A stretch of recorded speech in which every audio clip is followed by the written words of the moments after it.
একদম খাস্তা হবে গো।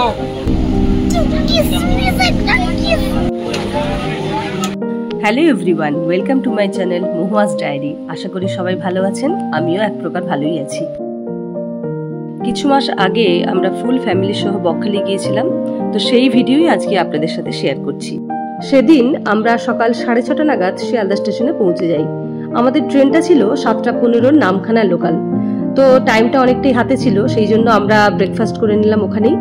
আমরা স্টেশনের পাশেই লুচি আর আলুর তরকারি দিয়ে ব্রেকফাস্ট সারলাম এবং তারপরে নামখানার উদ্দেশ্যে রওনা দিলাম। ট্রেনে দুই ছেলের খুনসুটি দেখতে দেখতে, তার সাথে কাঠি ভাজা ঝালমুড়ি খেতে খেতে এবং দুপাশে গ্রামের অপরূপ প্রাকৃতিক সৌন্দর্য দেখতে দেখতে আমরা অবশেষে নামখানা পৌঁছাই। এই নামখানা লোকাল বরাবরই খুব ভিড় হয়, সে আপনি যত সকালেই আসুন না কেন। 5টা ট্রেন ধরলে আপনি ভিড় পাবেন, আর 7টা ট্রেন ধরলেও ভিড় পাবেন। যাই হোক, ওঠার সময় এবং নামার সময় আমরা ভিড় পাইনি, কিন্তু মাঝখানটায় বেশ ভিড় পেয়েছিলাম। নামখানায় নেমে আমরা নামখানা স্টেশন থেকে বেরিয়ে সোজা চলে গেলাম টোটো স্ট্যান্ডের দিকে। ওখানে টোটো অটো দুটোই পাওয়া যায়। এই যে সোজা রাস্তাটা দেখছেন, এই সোজা রাস্তা বরাবর এগিয়ে গিয়ে বাঁদিকে গেলেই আপনারা দেখতে পাবেন প্রচুর টোটো অটো দাঁড়িয়ে আছে, যেগুলো বকখালি আর মৌসুনী আইল্যান্ড যাচ্ছে। তো আজকে আমরা বকখালি যাব, তো তার জন্য আমরা একটা রিজার্ভ টোটো বুক করলাম, যেটার ভাড়া পড়েছিল 260 টাকার মতো। এছাড়া শাটেল টোটো আছে, যার ভাড়া হচ্ছে জনপ্রতি 60 টাকা করে। আর বাসে যদি যেতে চান, এখান থেকে আপনারা বাসও পাবেন, তবে বাস স্ট্যান্ডটা একটু দূরে আছে, আপনাদের একটু হেঁটে যেতে হবে। স্টেশন লাগোয়া আপনারা যেটা পাবেন সেটা হচ্ছে টোটো আর অটো স্ট্যান্ড। যাই হোক, আমরা টোটোতে উঠে পড়লাম এবং দুপাশে গ্রামের অপরূপ সবুজ প্রাকৃতিক সৌন্দর্য দেখতে দেখতে, এই যে আপনারা দেখতে পাচ্ছেন, এটা হচ্ছে শালুক ফুল। কি অপূর্ব সুন্দর দেখতে লাগছিল, ক্যামেরাতে অত ভালো করে ধরা পড়ছে না। প্রথমে ভেবেছিলাম পদ্ম ফুল, কিন্তু পরে ক্লিয়ার হলো এটা শালুক ফুল। যাই হোক, আমরা এইসব দেখতে দেখতে, টোটোর হাওয়া খেতে খেতে, তার সাথে ঝাঁকুনি খেতে খেতে আমরা উঠে পড়লাম ব্রিজে। এই ব্রিজটির নিচ দিয়ে বয়ে চলেছে হাতানিয়া দোয়ানিয়া নদী। বেশ কয়েক বছর আগে এই নদীতে ব্রিজ ছিল না, তখন বার্জ চলতো। বার্জে করে এপার থেকে ওপারে বড় বড় বাস, গাড়ি ইত্যাদি পারাপার করা হতো। এই নদী পারাপারটিকে অনেকেই ভয় পেত, সে কারণেই অনেকেই বকখালি আসতে চাইতো না। এই নদীটি বেশ চওড়া, তাই পারাপার হতে বেশ সময় লাগতো, কিন্তু ব্রিজ হয়ে যাওয়ার পর বকখালিতে টুরিস্টের সংখ্যা বাড়তে থাকে। আর নদীতে ব্রিজের দুপাশে দেখুন কত ট্রলার দাঁড়িয়ে আছে। এই ট্রলারগুলি মাছ ধরতে যাওয়ার ট্রলার। সামনেই সমুদ্র, তাই প্রচুর ট্রলার নদীতে ভেসে আছে। আর এটি নদীর মোহনা অংশ, যার জন্য নদীটি বেশ চওড়া, তাই টোটোতে করে আমাদের পারাপার হতে অনেকটাই সময় লাগলো। টোটোতে একটু ঝাঁকুনি হচ্ছিল ঠিকই, কিন্তু টোটোর যে খোলামেলা ব্যাপারটা সেটা কিন্তু বাসে পাওয়া যায় না। বাসে হয়তো একটু ভাড়াটা কম পড়বে, টোটোতে একটু ভাড়াটা বেশি। কিন্তু আমি বলবো, যাদের বমির ধাত আছে আমার মতো, তারা কিন্তু বাসটা না করে টোটোতে যদি ট্রাভেল করেন, আমার মনে হয় তাদের বেটার লাগবে। আর টোটোতে হাওয়া খেতে খেতে, চারিদিকে অপরূপ সৌন্দর্য দেখতে দেখতে 1 ঘন্টার জার্নি যে কখন কেটে গেল বোঝাই গেল না। যাই হোক, অবশেষে আমরা বকখালি পৌঁছে গেলাম। এই হচ্ছে আমাদের হোটেলের room, double bedroom with AC.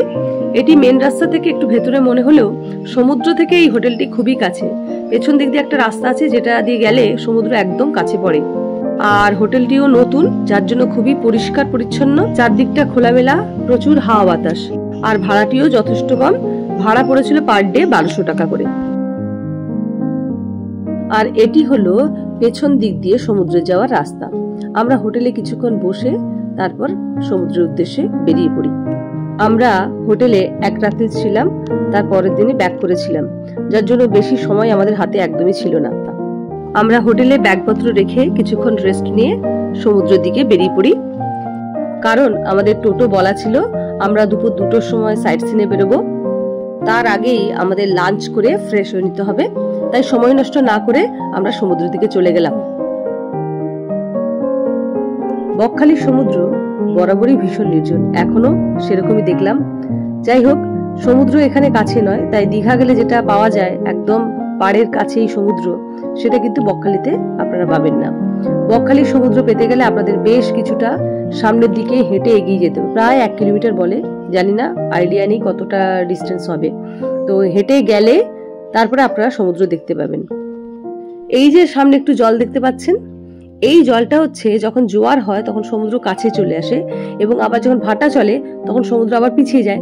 পিছিয়ে যাওয়ার সময় কিছুটা জল এই অংশটাতে আটকা পড়ে যায়।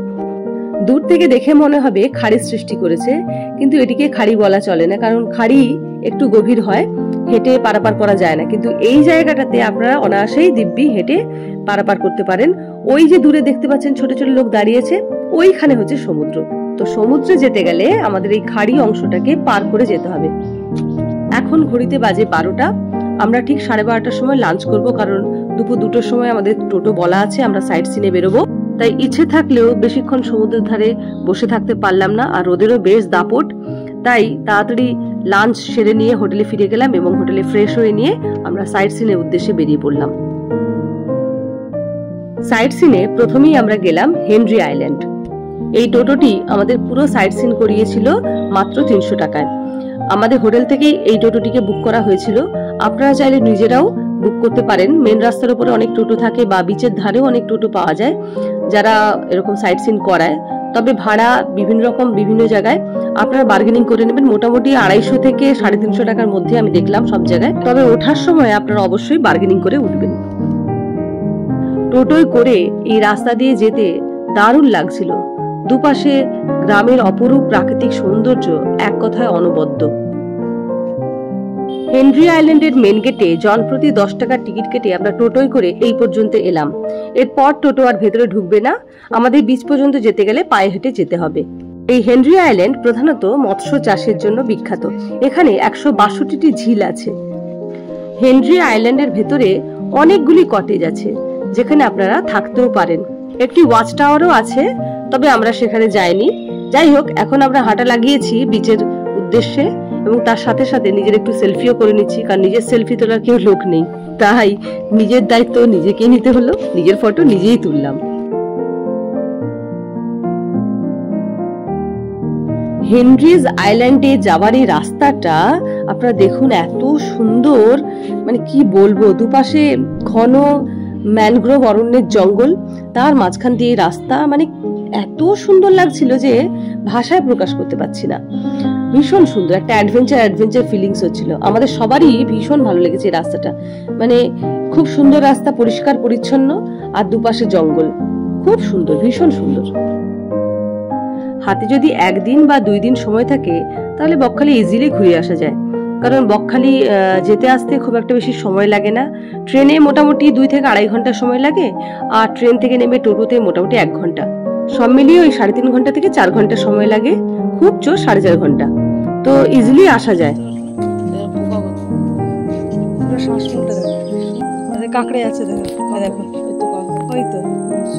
এই জায়গাটা জোয়ারের সময় জলে ভরে যায়।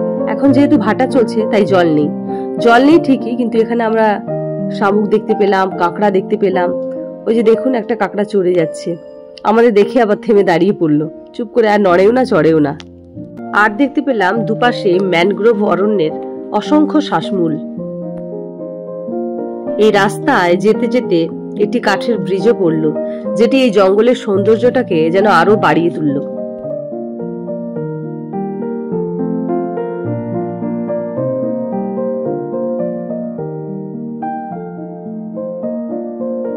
এই রাস্তার পুরোটাই খুব সুন্দর, আর আমিও লোভ না সামলাতে পেরে পুরোটাই প্রায় কভার করে ফেলেছি, মানে ক্যামেরা বন্দি করে ফেলেছি। জানি না আপনাদের কেমন লাগবে, আপনাদের সাথে শেয়ার করছি। ভালো না লাগলে অবশ্যই লিখে জানাবেন যেটা ভালো লাগেনি।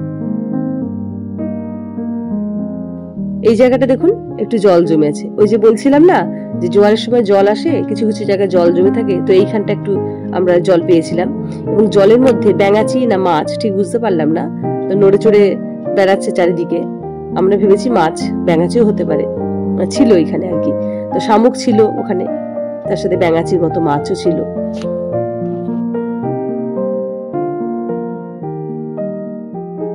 আমরা মেন গেট থেকে অনেকটাই ভেতরে হেঁটে চলে এসেছি, প্রায় 10-15 মিনিট হাঁটলাম। এখনো বলছে 5-10 মিনিট হাঁটতে হবে, তবেই সমুদ্রের পাড়ে গিয়ে পৌঁছাবো। দেখা যাক কতক্ষণ হাঁটতে হয়।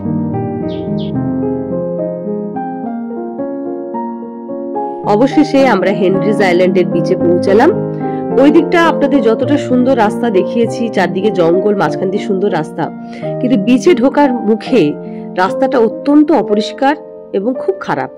চারিদিকে নোংরা ছড়ানো ছিটানো, রাস্তা কোনটা ঠিক সঠিকভাবে বোঝার উপায় নেই। অনেক কষ্টে রাস্তা বুঝতে পারলাম এবং অবশেষে বিচে এসে পৌঁছালাম। বিচে এসে কিন্তু মনটা ভরে গেল। চারদিকটা অসম্ভব নির্জনতা, খুব সুন্দর বিচটা, পরিষ্কার পরিচ্ছন্ন। বিচে খুব একটা বেশি নোংরা নেই এবং লোকজনও খুব কম, দু একজন আছে। সমুদ্র এখানে কাছে, কিন্তু আমরা সমুদ্রের ধারে যাইনি কারণ চোরাবালির ভয়। তবে এখানে আমরা অনেক সুন্দর সুন্দর ঝিনুক কুড়ে প্যাকেটে ভরেছিলাম, আর সেই প্যাকেটটা টোটোর মধ্যে রেখেছিলাম, কিন্তু দুঃখের বিষয় হলো সেই প্যাকেটটা আনতেই ভুলে গেছি। এরপর আমরা গেলাম ফ্রেজারগঞ্জের বেনফিশ মৎস্য দপ্তর। এখানে প্রবেশ করতে গেলে জনপ্রতি 5 টাকা করে টিকিট কাটতে হয়। এই যে ট্রলারগুলিকে দেখছেন, এর মধ্যে কেউ কেউ মাছ ধরে সবেমাত্র ফিরেছে, আবার কেউ কেউ পরের দিন মাছ ধরতে যাবে বলে তার প্রস্তুতি নিচ্ছে। আর ওই যে দূরে দেখুন, খালের মধ্যে কত ট্রলার, ছোট বড় বিভিন্ন সাইজের। এইখানে নাকি মাছ বেশ সস্তা, অনেকেই দেখলাম মাছ কিনছে। আমরা তো সেরকম প্রস্তুতি নিয়ে যাইনি, তাই মাছ কেনা হলো না।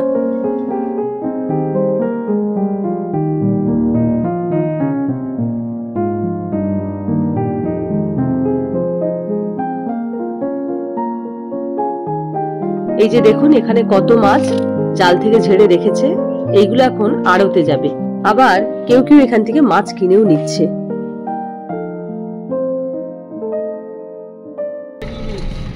কার্গিল বিচ। এবার চললাম কার্গিল বিচের দিকে। এখান থেকেই আমরা সানসেটটা দেখব, যেটা দেখতে নাকি খুব সুন্দর দেখায়। দেখা যাক।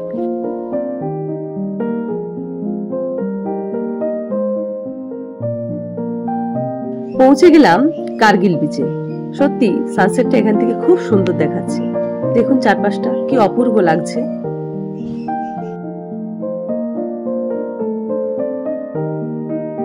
এখানে আমরা বেশ কিছুটা সময় কাটালাম, তার সাথে আমরা চা খেলাম, বিকেলে টিফিন সারলাম। এখানে বসে থাকতে খুব ভাল লাগছিল। আর এখন দেখুন বিকেলে সূর্যটাকে কি অপূর্ব লাগছে দেখতে। সানসেটটা সত্যি খুব সুন্দর। বলেছিল যে কার্গিল বিচ থেকে নাকি সানসেটটা দেখতে খুব সুন্দর লাগে। সত্যি খুব সুন্দর লাগছে।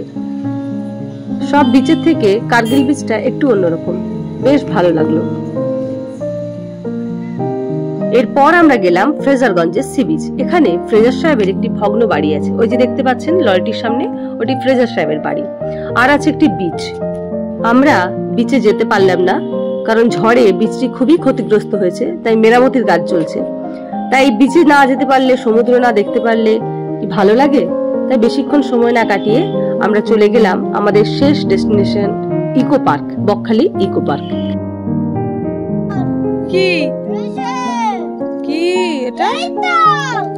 ও ডাইনোসর। কোথাও আমাকে দেখাও তো, চলো তো। বকখালি ইকো পার্ক বাচ্চাদের জন্য খুবই আকর্ষণীয়, কারণ এই পার্কের ভেতরে বাচ্চাদের খেলার নানা রকম জিনিসপত্র আছে। এই পার্কে প্রবেশ করতে গেলে জনপ্রতি 20 টাকা করে পড়ে। এই পার্কের ভেতরে চারিদিকে ছোটা ভীম, মিকি মাউস এইসব আছে, যেগুলো বাচ্চাদের খুবই আকর্ষণ করবে। আর আছে এই সমস্ত ছোট ছোট রাইডগুলি, যেগুলি বাচ্চা একবার যদি ওঠে আর নামবে না। আমার ছেলে তো নামতেই চাইছে না, অনেক কষ্টে ওকে ওখান থেকে নামানো হলো, কারণ বলা হলো যে আরো আছে, চলো সেগুলো চড়বো। তবে ও নামলো, না হলে ওখান থেকে নামবেই না। চারিদিকে দেখুন প্রচুর রাইড আছে বাচ্চাদের চড়ার মতো। এখানে দেখুন 3 জনই আবার উঠে পড়েছে, রাইড চড়ছে। আর আমার ছোট ছেলে খুব খুশি, দেখুন ও কিরকম হাসছে। এই ইকো পার্কের ভেতরে টেন্টেরও ব্যবস্থা আছে। অনেকেই বকখালি ঘুরতে এসে এই টেন্টে থাকেন। এখানে খাওয়ারও ব্যবস্থা আছে। এখন আমরা যাচ্ছি বিচের দিকে। এই ইকো পার্ক লাগোয়া একটা বিচ আছে, তো আমরা সেদিকেই যাচ্ছি। রাস্তা খুব খারাপ, আপনারা দেখতেই পাচ্ছেন, একদম কাদা রাস্তা চারিদিকে। এখানেও দেখছি বাঁধ দেওয়া হচ্ছে, বাঁধের ওই পারে হচ্ছে সমুদ্র। আমাদের তাই কষ্ট করে একটু যেতে হলো, কিন্তু সমুদ্রের ধারে যাওয়া গেল। এখান থেকে ফ্রেজারগঞ্জ দেখা যাচ্ছে। ওই যে দূরে দেখতে পাচ্ছেন বাত পতাকা, ওটা হচ্ছে ফ্রেজারগঞ্জ সি বিচ। এই সি বিচটাও খুব সুন্দর, দেখুন চারদিকটা কি অপূর্ব, কিন্তু অন্ধকার হয়ে আসছে তো তাই বেশিক্ষণ থাকতে পারলাম না।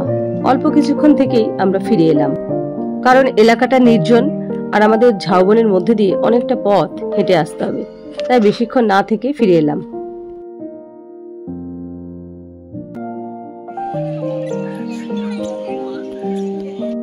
সাইট সিন করে হোটেলে ফিরে এসে কিছুটা ফ্রেশ হয়ে তারপর চলে গেলাম সমুদ্রের দিকে। সমুদ্রে বেশ কিছুক্ষণ সময় কাটালাম, তার সাথে মাছ ভাজা, ভুট্টা পোড়া ইত্যাদি এসব খেয়ে রাতের ডিনার সেরে একেবারে ফিরে এলাম হোটেলে।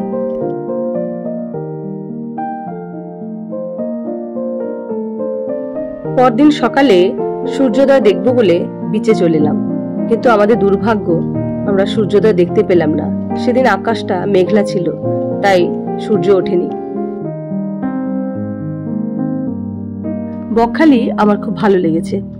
দীঘাতে যেটা আমরা দেখি প্রচন্ড ভিড়, প্রচন্ড কোলাহল, বকখালিতে কিন্তু সেটা নেই। বকখালি একদম নিরিবিলি শান্ত পরিবেশ। যদি নির্জনে সময় কাটাতে চান 2-1 দিনের জন্য, তাহলে বকখালি বলবো আদর্শ জায়গা।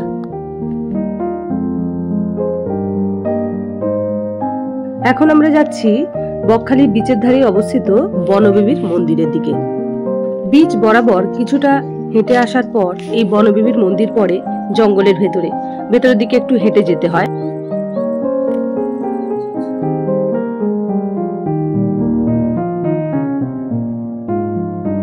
বিচ বরাবর অনেকটাই হেঁটে এসেছি, মানে মেন যে বকখালির সি বিচের যে মেন জায়গা, মেন গেট, ওখান থেকে আমরা অনেকটাই হেঁটে এসেছি। হেঁটে খোঁজার চেষ্টা করছি বিভিন্ন জায়গায়, কিন্তু রাস্তা খুঁজে পাচ্ছিলাম না। অবশেষে একজনকে জিজ্ঞেস করলাম, তিনি বলে দিলেন যে এই দিক দিয়ে ভেতরে ঢুকে গেলেই বনবিবির মন্দির পড়বে। দেখা যাক কতটা আরো ভেতরে যেতে হয়, কারণ আমি এর আগে কখনো আসিনি, তাই আমি বলতে পারবো না যে কিরকম কতটা কি যেতে হয়। আমার হাজবেন্ড এসেছিল, সে বলল যে বেশিক্ষণ নয়, অল্প কিছুটা গেলেই পাওয়া যায়। দেখি কতটা ভেতরে যেতে হয়। ভেতরটা বেশ জঙ্গল, রাস্তাটা মোটামুটি ভালোই, মোটামুটি যাওয়া যাচ্ছে। আর ওই যে দূরে দেখা যাচ্ছে টিনের চাল, ওটা হচ্ছে বনবিবির মন্দির, আমরা ওখানেই যাব।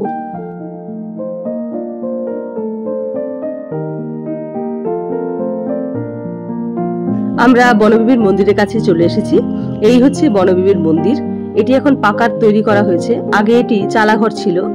তো আমরা মন্দিরের ভেতরে দেবীর মূর্তি দেখার চেষ্টা করছিলাম, কিন্তু কোথাও খোঁজ পেলাম না।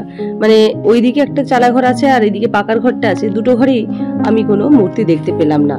শুধু বাইরে একটি গাছের গোড়ায় দেখলাম শাড়ি পরানো আছে, আর তাতে কিছু মালা দেওয়া আছে এবং পুজো করা আছে। বনবিবির মন্দির দেখে আমরা মেন বিচে ফিরে এলাম এবং সেখান থেকে হাঁটা লাগালাম সমুদ্রের দিকে। এখন অনেকটা বিচ থেকে আমরা সমুদ্রের দিকে এগিয়ে এসেছি, মানে সমুদ্রের কাছে এখনো পৌঁছায়নি, মানে মাঝখানটায় আছি। এই জায়গাটা পুরোটাই বালি, একটু কাদা নেই। আর এই বালির মধ্যে অসংখ্য লাল কাঁকড়া। যেই কাছে যাচ্ছি কাঁকড়াগুলো গর্তের মধ্যে ঢুকে যাচ্ছে, একটাও ধরা গেল না। আমরা হাঁটতে হাঁটতে একদম সমুদ্রের কাছে চলে এসেছি। ওই যে দেখুন সমুদ্রের ঢেউগুলো কেমন আছড়ে পড়ছে, আর এখানে সমুদ্রের জলের রং কেমন ঘোলাটে। আমরা কতটা হেঁটে এসেছি আপনাদের দেখাচ্ছি, দেখুন ওই যে দূরে ঝাউ গাছগুলো দেখা যাচ্ছে, ওইখান থেকে আমরা হেঁটে হেঁটে এই পর্যন্ত এলাম। বেশ অনেকটাই আসতে হয়েছে আমাদের, মোটামুটি প্রায় 5 থেকে 10 মিনিট সময় লেগেছে। আর এসে এখানটা খুবই ভালো লাগছে, বেশ অন্যরকম লাগছে, একটা অন্যরকম ফিলিংস হচ্ছে, মানে কোথায় মাঠের মাঝখানে সমুদ্রের মাঝে দাঁড়িয়ে আছি মনে হচ্ছে, খুব ভালো লাগছে। সমুদ্র বলতে আমরা যেটা বুঝি একদম পাড়ের কাছে ঢেউ আছড়ে পড়বে, সেটাকেই আমরা এতদিন দেখে এসেছি, কিন্তু এটা একটু অন্যরকম, অনেকটা হেঁটে যেতে হয়, গিয়ে তারপরে সমুদ্র পাওয়া যায়। যাই হোক, খুব ভালো লাগলো। এখন হোটেলে ফিরছি, হোটেল থেকে আমরা ব্রেকফাস্ট করে বাড়ির উদ্দেশ্যে রওনা দেবো। বকখালি ট্যুর আমাদের খুবই ভালো কাটলো। একদিনের ছুটিতে কলকাতার কাছে ঘুরে আসার জন্য বকখালি আদর্শ জায়গা, আর আসতেও বেশি সময় লাগে না, মোটামুটি 3.5 থেকে 4 ঘন্টা সময় লাগে, আর বাজেটও খুবই কমের মধ্যে হয়ে যায়। আজকের মতো এই পর্যন্তই, আবার দেখা হবে নতুন কোনো দিনে নতুন কোনো ভিডিও নিয়ে।